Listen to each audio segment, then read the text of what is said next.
Nagsimula sa isa, naubos ang 5, hanggang umabot ng 15. Pagdating ng 20, hindi na makatayo. Busog na busog, lubog na sa pagkaupo. Yan na nga ba sinasabi, hindi naman babae. So parang walang fun time. Maraming fun time sa barko. May mga crew bar naman doon eh. Crew bar, may times din na pinapagamit nila yung mga basketball court nila doon. Gym, may mga gym din doon. Inuman, may mga stress stress reliever ka rin doon na pwede mong Ano gawin. pasok ng inuman? Crew bar. Sa crew bar or pwede naman sa room. It depends na lang kung talagang yung company kasi is mahigpit sa ganun.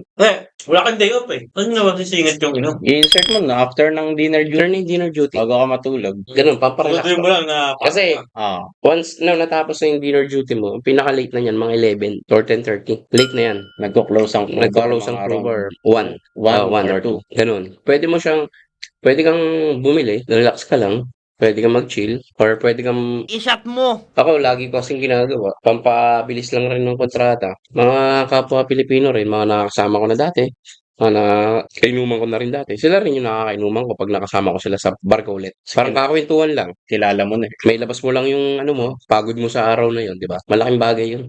Yung may makakwentuhan ka sa barko. Pero ibang department yun o ibang Hindi. Excuse me. Mas madalas ka-department. Kasi kayo lagi magkakasama doon. Normally, ka-close mo yung ka-department. Kasi kayo nakikita. Unless may taga-ibang department na nakasama mo siya Before. sa Hindi pa ako lasing. naging close mo. Ano yung pinaka maikli na buwan at pinakamahabang buwan na pagsampa? Ako, na-experience ko, pinaka-maiksi nung nag-pandemic eh. Pinaka-maiksi yun, gawa ng ilang 2 weeks on board lang ako nun.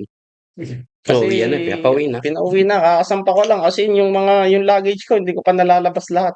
Andun pa yung mga Filipino food, mga Filipino, mga bakang ko na wala naman on board. Sabi ko 2 weeks on board. Sabi ko, hindi pa ako nakakabawi. Doon na ako, nung time na yun, nung pandemic, yun yung parang darkest days ko. Nagtinda ka nun ah. Oo, nagtinda ako, di ba?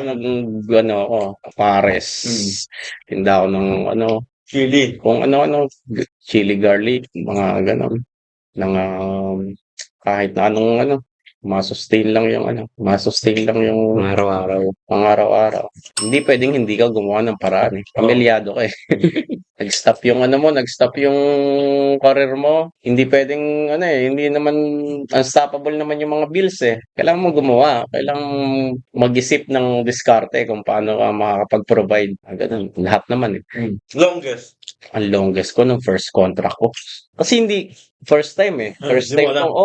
Hindi ko alam. Wala akong idea doon eh. Ganado ba? Ako dito, sabi ko ganun. Kasi ang baba ng posisyon ko eh, entry level. Imagine, supervisor ako ng McDo.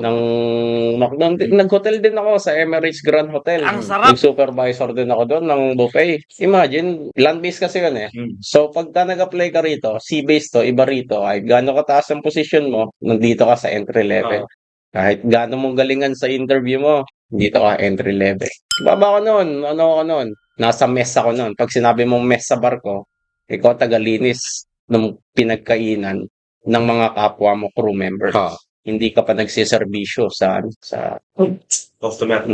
Pero good thing sa isang kontrata nakakuha ako ng 2 promotion. Number 1. Kasi mahaba eh, na-transship kasi ako eh. Ang haba ng journey ko noon from mess, naging buffet attendant ako, naging assistant waiter ako. 5 months sa unang barko. Tapos another 6 months na transship ako nalipat ako ng barko. So pagkaakala siguro nila, newly embark ako nung na-transfer ako noon. Good thing noon, nung pinaglipatan kong barko, yung nag-promote sa akin doon, sa una kong barko na sinampahan, I love you. nagkita kami doon sa nilipatan ko, pinromote niya uli ako. So nakadalawang promotion ako noon. Ang haba ng contract. 11 months and 2 weeks. 2 weeks na lang, 1 year na. Anong first time mo, di ba? Ano yung kating-kating ka na umuwi? Anong period yun? Pagka pumalo ka na ng mga 7 buwan, Tumban? 7, 8, imagine 11 months pa. Kasi na yan eh, manhid na yung katawan mo yan eh. Pagod ka na niya? Pagod ka na nun. Parang ayaw mo na bumangon. Mabigat na sa katawan. Yun na yung pakiramdam Gusto mo na ng rest na yun, sabi, di ba? walang day off. Tapos 7. Imagine 11 months, wala kang day off. 11, almost 1 year kang nagtatrabaho without day off. ano nun, nag-aano na lang sa akin, nagpu-push na lang sa akin na bumangon ka diyan, eh. Kunin mo pa yung promotion mo.